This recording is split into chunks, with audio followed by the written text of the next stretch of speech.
Hello guys, welcome to Pro Rider Vlogs. Today we got our hands on R15 version 3 and this is going to be a very short video. We're just going to do a brief walk around and I might take this bike for a very short spin. We'll do a more comprehensive review once this bike completes the first service. It's just 45 kilometers on the Odo. So let's see I had a version 2 before, and compared to version 2, let's see the things that have changed.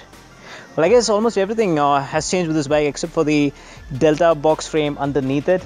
The fairing is it's more aggressive, and Yamaha says it's more aerodynamic, and power has been bumped to 19.3 PS.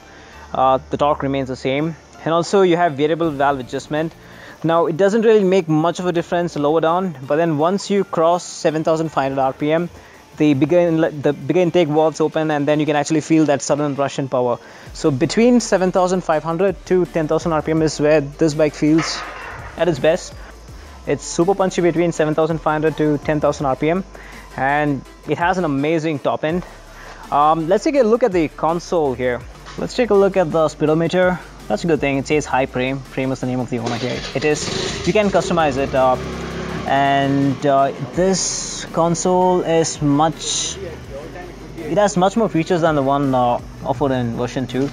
You have it shows you the fuel consumption, it shows you the gear indicator, you have the fuel gauge, and even this RPM, even the tachometer looks pretty good, and it has the average speed traveled, odometer, twin trip meters, and a clock.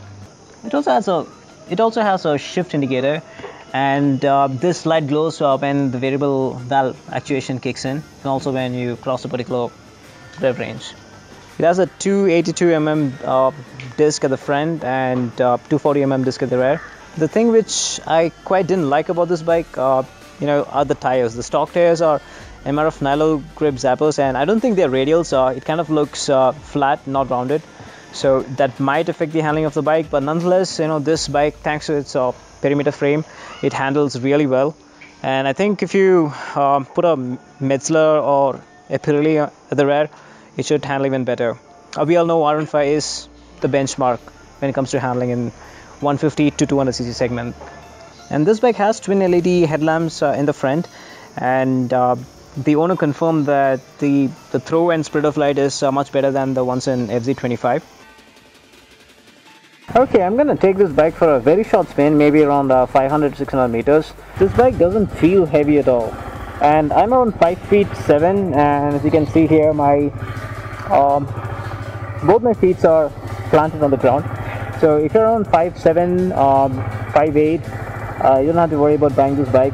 It's quite comfortable for shorter riders as well. Okay, here we go. The bottom end, isn't all that great. People have been telling that it has BVA and it's going to ensure good bottom end performance, but no, I have an RS 200. Although it's a 200cc, riding both the bikes back to back, I can say that you can feel the lack of torque. This makes around 15 Nm of torque, and the bottom end is similar to that of an R15 version 2. The engine is refined.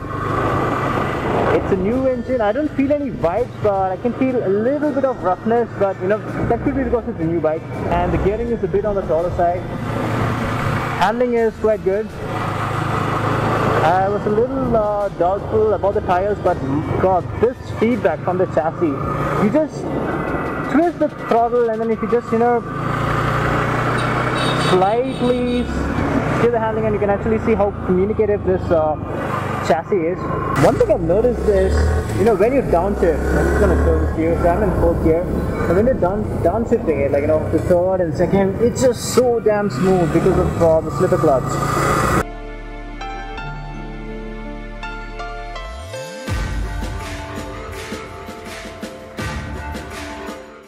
I have the owner of this R15 version 3 here.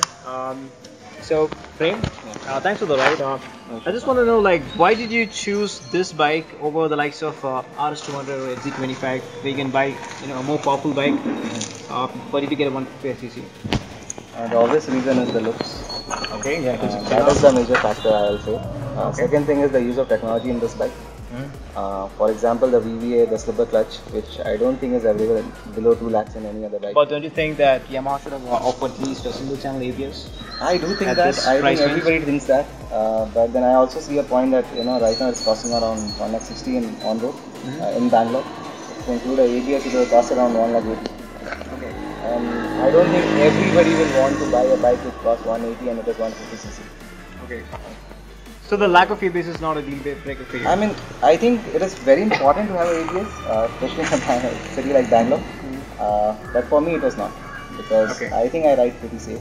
So hopefully, I'll not meet with any accidents. What about the fuel economy of this bike? See, for this bike, I was expecting maybe 35, 38.